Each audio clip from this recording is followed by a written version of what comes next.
জাদু নিশ্চিত হতে হলে সাধারণ লক্ষণ ও রুকিয়া দুই প্রয়োজন। সাধারণ লক্ষণ থাকতে হবে যা দ্বারা আমরা সম্ভাবনা সৃষ্টি হতে পারে আমাদের মাঝে, এটা জাদু। আর রুকিয়ার মাধ্যমে আমরা মূলত নিশ্চিত হই। বিয়ে ভাঙা নিমিত্তে জাদুর লক্ষণ আর সাধারণ জাদুর লক্ষণ একই। সাধারণভাবে আমরা যে জাদুর লক্ষণগুলো আলোচনা করেছি সেগুলোই, বিশেষভাবে আমরা এখানে কয়েকটা লক্ষণের কথা বলছি। সময়ে সময়ে সর্দি লাগতে পারে কোনো কারণ ছাড়াই, বুকের মাঝে এক ধরনের সংকীর্ণ ভাব তৈরি হওয়া, পাকস্থলীতে ব্যথাভাব অনুভূত হওয়া, ঘুমের মাঝে নিয়মিত ভয় পাওয়া, কোনো প্রস্তাবই মন মতো না হওয়া ইত্যাদি বিভিন্ন কারণ বা লক্ষণ দেখা দিতে পারে। তো বিয়ে না হলে আসলে পরামর্শ কি? আমরা দেখিয়েছি যে বিয়ে না হওয়া মানেই জাদু নয়, সুতরাং পরামর্শগুলো আমাদের সেভাবেই আসবে যে আমরা জাদু ধরেই আমরা একমাত্র সমাধান খুঁজবো না, আমরা স্বাভাবিকভাবেও কিছু সমাধান খোঁজার চেষ্টা করব। প্রথমে কোরআনে ফিরে যাব। আল্লাহর পরীক্ষা হিসাবে আল্লাহ সুবহানাহু ওয়া তাআলা বলেন, ওয়াল্লাযীনা লা ইয়াজিদুনা নিকাহান ওয়ালিয়াফিল্লাযীনা লা ইয়াজিদুনা নিকাহান হাত্তা ইউগনিয়াহুমুল্লাহু মিন ফাদলিহি। যারা বিয়ে করতে পারছে না তা যেন চারিত্রিক পবিত্রতা বজায় রাখে যতক্ষণ আল্লাহ অভাব মুক্ত করেন। এখানে একটি আদেশ আর একটি প্রত্যাশার নতুন সূর্য, সেটা হলো বিয়ে হচ্ছে না যারা সমস্যাগ্রস্ত তারা কি করবে? চারিত্রিক পবিত্রতা বজায় রাখে। অর্থাৎ বিয়ে হচ্ছে না, বয়স তো হয়েছে, তবে কথা বলি।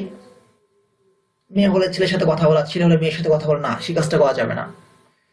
চারিত্রিক পবিত্রতা বজায় রাখতে হবে। কাউকে দেখা যাবে না, কোনো ভিডিও দেখা যাবে না। বিষণ্ণতা থেকে অনেকে সিনেমা দেখে, নাটক দেখে, না। বিয়ে হচ্ছে না, আল্লাহ সুবহানাহু ওয়া তাআলার কাছে দোয়া করতে হবে, সালাতুল হাজত পড়তে হবে, ইস্তিগফার পাঠ করতে হবে, কিন্তু চারিত্রিক পবিত্রতা বজায় রাখতে হবে, চোখের হেফাজত করতে হবে। তো চারিত্রিক পবিত্রতা বজায় রাখতে বলছেন হাত্তা ইউগনিয়াহুমুল্লাহু মিন ফাদলি, কতক্ষণ পর্যন্ত? যতক্ষণ না আল্লাহ অবমুক্ত করেন। তার মানে কি? তার মানে হলো যদি আমি চারিত্রিক পবিত্রতা বজায় রাখি তাহলে অবশ্যই আল্লাহ আমাকে অভাব মুক্ত করবেন, মানে বিয়ের ব্যবস্থা তিনি করে দিবেন। বিয়ে হয় এটাও একটা রিজিক, শুধু খাবার খাওয়া এটাই রিজিক না, চাকরি হওয়া এটাও রিজিক না, বিয়ে হওয়া এটাও একটা রিজিক। তো আল্লাহ অভাবমুক্ত করবেন, মানে বিয়ের ব্যবস্থা করে দিবেন। সুতরাং যতক্ষণ না মানে কি? তার মানে তুমি যদি চারিত্রিক পবিত্রতা বজায় রাখো তাহলে আল্লাহ এই কাজটা করবেন। কারণ যদি আল্লাহ সুবহানাহু ওয়া তাআলা অভাবমুক্ত না করেন তাহলে যতক্ষণ না বলে তিনি এই সীমারেখা দ্বারা করিয়ে দিতেন না। নিঃসন্দেহে ইন্না ওয়াদাল্লাহি হাক্কুন, আল্লাহর প্রতিশ্রুতি সত্য। সুতরাং আপনি চ্যালেঞ্জ গ্রহণ করুন, আল্লাহ সুবহানাহু ওয়া তাআলার কাছে কোরআনে ফিরে আসুন, আপনি চারিত্রিক পবিত্রতা বজায় রাখুন, ঘর থেকে টিভি সরিয়ে দিন, চোখের হেফাজত করুন, আপনার মোবাইলকে পবিত্র রাখুন, আপনার ল্যাপটপকে পবিত্র রাখুন, আপনার সেলফকে পবিত্র রাখুন। কোনো অশ্লীল বই রাখবেন না, কোনো নাজায়েজ বই রাখবেন না, কোনো নাজায়েজ কিছু পড়বেন না, কোনো নাজায়েজ কিছু দেখবেন না, কোনো নাজায়েজ কথা বলবেন না, কোনো নাজায়েজ কথা শুনবেন না। পাশাপাশি নিচের আমলগুলো করুন, দেখবেন অবশ্যই আল্লাহ আপনাকে অভাব মুক্ত করবেন। ইস্তেগফার পাঠ করুন, তাওবা করুন, কারণ হতে পারে এটা আপনার পাপের সাজা। তাছাড়া ইস্তেগফারের দ্বারা আল্লাহ সুবহানাহু ওয়া তাআলা রিজিকের ব্যবস্থা করেন। তিনি বলেন, ইস্তাগফিরু রাব্বাকুম, ইস্তাগফিরু রাব্বাকুম, তোমরা তোমাদের রবের কাছে ক্ষমা চাও। ইন্নাহু কানা গাফফারা, তিনি ক্ষমা করবেন। ইউরসিলিস সামাআ আলাইকুম মিদরারা, তিনি তোমাদের উপরে আকাশ থেকে বাড়ি বর্ষণ করবেন, মুষলধারে রিজিকের ব্যবস্থা করবেন। হাদিসে এসেছে স্পষ্ট, ইস্তেগফারের দ্বারা রিজিক বৃদ্ধি পায়। এবং আরেক জায়গায় বলছেন ইস্তেগফার পাঠ করো, ইউমদিদকুম বিআমওয়ালি ওয়া বানিন ওয়া ইয়াজআল লাকুম জান্নাতি ওয়া ইয়াজআল লাকুম আনহারা, তিনি তোমাদেরকে সাহায্য করবেন বিআমওয়ালি, সম্পদ দ্বারা। তার মানে সম্পদ বৃদ্ধি পায় ইস্তেগফারের দ্বারা। সম্পদ বৃদ্ধি পায় আর কি হয়? বিআমওয়ালি ওয়া বানিন, সন্তান দ্বারা তিনি তোমাদেরকে সাহায্য করবেন। সন্তান হবে কোথা থেকে? বিয়ে না হলে। যার বিয়ে হয়নি আল্লাহ সুবহানাহু ওয়া তাআলা বলছেন ইস্তেগফার পাঠ করো, তিনি তোমাদেরকে সম্পদ দ্বারা, সন্তান দ্বারা সাহায্য করবেন। যার বিয়ে হয়নি তার সন্তান হবে কোথা থেকে? সুতরাং তিনি তার বিয়ের ব্যবস্থা করবেন এবং সন্তান দান করবেন, নেককার সন্তান, যে সন্তান তার সাহায্যের ওসিলা হইতে পারে। সুতরাং বিয়ে হচ্ছে না, আপনি এখন থেকেই ইস্তেগফার পাঠ করুন এই নিয়তে আপনার যে সন্তান হবে সেই সন্তান আপনার সাহায্যের ওসিলা হবে। বুঝতে পেরেছেন? আপনার তাওয়াক্কুলটা কোন লেভেলে থাকতে হবে? বৃষ্টি হচ্ছে না, এলাকার ইমাম বা খলিফা তিনি সকলকে ডাকলেন, আসো আমরা ইস্তেখারা নামাজ পড়ি, ইস্তিসকার নামাজ। তো এক ব্যক্তি ছাতা নিয়ে গিয়েছে সেখানে নামাজ পড়তে খোলা মাঠে। তো সবাই তাকে উপহাস করছে, ঠাট্টা বিদ্রুপ করছে, আর বেটা বৃষ্টি হচ্ছে না, যে বৃষ্টি না হওয়ার কারণে আমরা নামাজ পড়ার জন্য একত্রিত হয়েছি, আর তুমি ছাতা নিয়ে এসেছো কেন? তো তিনি বলছেন ছাতা আমি এজন্য এনেছি কারণ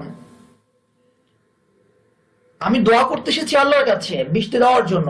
তো আমার আস্থা আছে আল্লাহ সুবহানাহু ওয়া তাআলার প্রতি যে তিনি যদি দোয়া কবুল করেন তিনি বৃষ্টি দিবেন। সুতরাং যদি বৃষ্টি নেমে যায় আমি ফিরবো কিভাবে, তাই ছাতা নিয়ে এসেছি। সুবহানাল্লাহ। মুমিনের তাওয়াক্কুল হবে এরকম। ইস্তেগফার পাঠের দ্বারা তিনি সন্তানদের সাহায্য করবেন। সন্তান হবে কোত্থেকে? বিয়ে না হলে। সুতরাং আপনি সন্তান গ্রহণের জন্য এই জাতীয় একজন সন্তানের প্রত্যাশায় আপনি ইস্তেগফার পাঠ করুন। ইনশাআল্লাহ আল্লাহ এমন জায়গায় বিয়ে দিবেন এবং এমন সন্তান দান করবেন যে সন্তান আপনার সাহায্যের উসিলা হবে। তারপর সালাতুল হাজত পড়ুন। যে কোনো প্রয়োজনে সালাতুল হাজত পড়তে হয়। রাসূল সাল্লাল্লাহু আলাইহি ওয়াসাল্লাম বলেছেন, জয়লাত কুররাতু আইনি ফিস সালাত, আমার চোখের শীতলতা নামাজের মধ্যে। আপনি যত বিষণ্ণতায় আছেন, যত পেরেশানির মধ্যে আছেন, সালাতে দাঁড়িয়ে যান, আল্লাহ সুবহানাহু ওয়া তাআলার কাছে কান্নাকাটি করেন, ভোর রাতে ওঠেন, কাঁদেন, চোখের পানি ফেলেন।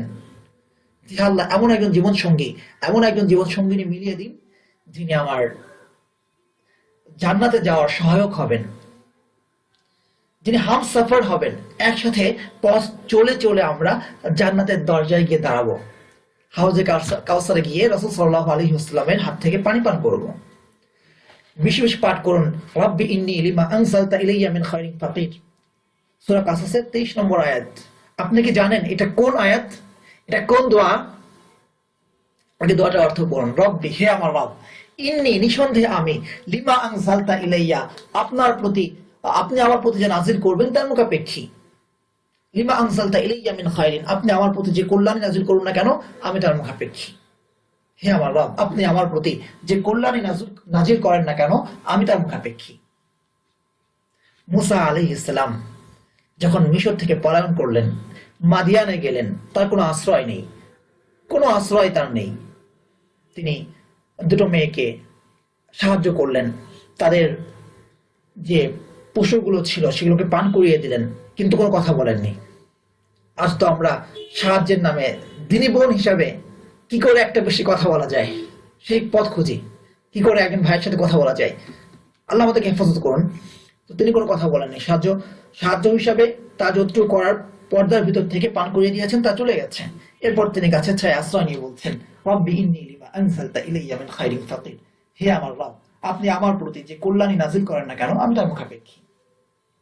তো এই দোয়ার ওসিলায় কি হলো? আল্লাহ সুবহানাহু ওয়া তাআলা মুসা আলাইহিস সালামকে শুআয়ব আলাইহিস সালামের বাসায় নিয়ে গেলেন, মেহমানদারি করালেন, ওখানে আশ্রয় দিলেন, 10 বছর থাকলেন। এবং এই দোয়ার ওসিলায় শুধু আশ্রয় পাওয়াই না, সেই বাসার জামাই হিসাবে তিনি আশ্রয় পেলেন, জামাই হয়ে গেলেন। অথচ তিনি বিয়ে নিয়তেও দোয়াটা পড়েননি, বলেননি হে আল্লাহ তুমি আমার যেখানে বিয়ে দাও না কেন আমি তার মুখাপেক্ষী। তিনি বলেননি হে আল্লাহ তুমি আমাকে যেখানে আশ্রয় দাও না কেন আমি তার মুখাপেক্ষী। তিনি বলেছেন তুমি আমার প্রতি যে কল্যাণ নাজিল করো আমি তার মুখাপেক্ষী। সেই কল্যাণ কিসের মধ্যে তা আমি জানি না। তো আল্লাহ তাকে আশ্রয় দিয়েছেন, তাকে বিয়ের ব্যবস্থা করে দিয়েছেন। কোনো অর্থ নেই, অর্থ লাগবে না, তোমার মোহর হলো 10 বছর 5 বছরের শ্রম। তো প্রিয় ভাই, আমাদের প্রিয় বোন যারা আছেন আমাদের এখানে, এই দোয়াটা আমরা বেশি বেশি আমল করতে পারি। তাকওয়ার পাবন্দি, চরিত্রের হেফাজত।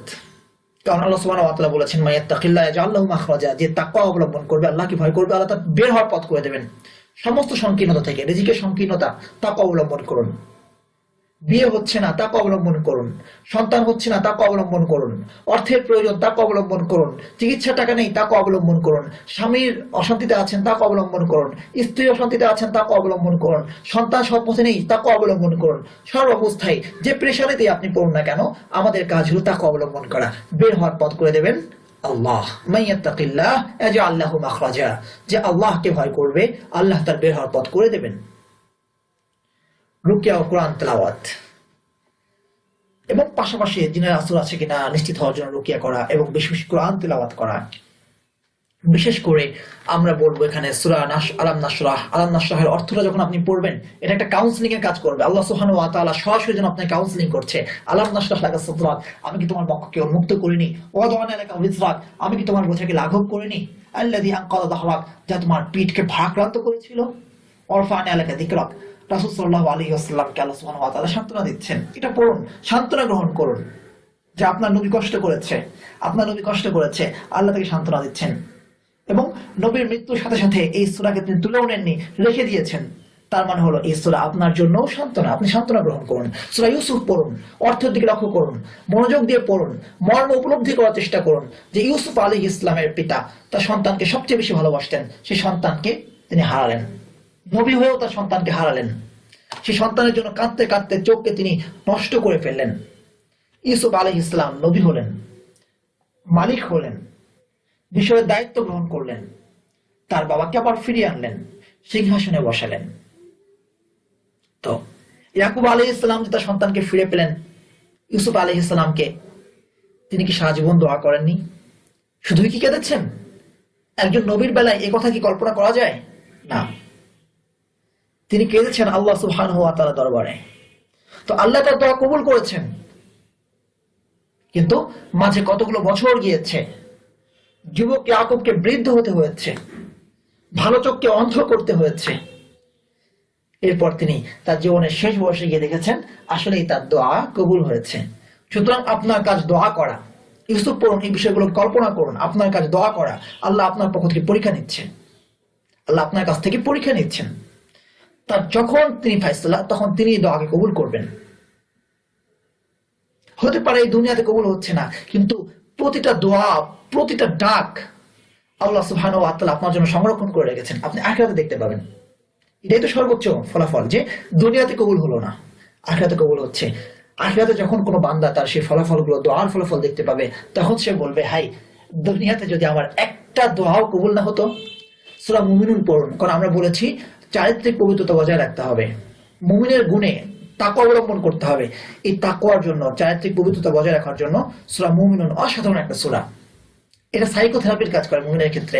তারপরে সূরা দোহা পড়তে পারেন, সান্ত্বনা পাবেন ইনশাআল্লাহ সূরা থেকে, যেখানে আল্লাহ সুবহানাহু ওয়া তাআলা রাসূলকে বলেছেন, ওয়াদ-দুহা ওয়াল-লাইলি ইযা সাজা মা ওয়াদ্দাআকা রাব্বুকা ওয়া মা ক্বালা, তোমার রব তোমাকে ছেড়ে দেননি। আল-আখিরাতু খায়রুল লাকা মিনাল উলা, পরকাল তোমার জন্য উত্তম, দুনিয়া থেকে পরকাল তোমার জন্য উত্তম। ওয়ালা সাওফা ইউতিকা রাব্বুকা ফাতারদা, সবর, তোমার রব তোমাকে এমন নিয়ামত দেবেন তুমি সন্তুষ্ট হয়ে যাবে। আল্লাহ ইয়াজিদকা ইয়াতীমান ফাআওয়া, প্রমাণ চাও? তিনি কি তোমাকে এতিম পাননি? তিনি তোমাকে আশ্রয় দিয়েছেন। ওয়াজাদাকা দাল্লান ফাহাদা, তিনি তোমাকে পথ হারা পেয়েছেন, পথের দিশা দিয়েছেন। এই যে বিপদে পড়লে কত মানুষ কবিরাজের কাছে যাচ্ছে, কত মানুষ ওঝার কাছে যাচ্ছে, কত মানুষ হায়ুদাস করছে, কত মানুষ বিষপান করছে, সবকিছু বাদ দিয়ে আপনি যে আল্লাহ সুবহানাহু ওয়া তাআলার কাছে ফিরে এসেছেন, সালাতুল হাজতে দাঁড়িয়েছেন, রাতে তাহাজ্জুদ পড়ছেন, ইস্তেগফার পড়ছেন, কুরআন মাজিদ পড়ছেন, এই যে আপনাকে পথ দেখিয়েছেন, এই নিয়ামতকে আপনি কি ছোট করে দেখছেন? সুযোগ আছে? কোনো সুযোগ নেই। সুতরাং ধৈর্য ধারণ করার কোনো বিকল্প নেই। এই আমলগুলো আমরা করতে পারি। জাযাকুমুল্লাহু খায়রান, আহসানাল জাযা। আসসালামু আলাইকুম ওয়া রাহমাতুল্লাহি ওয়া বারাকাতুহু।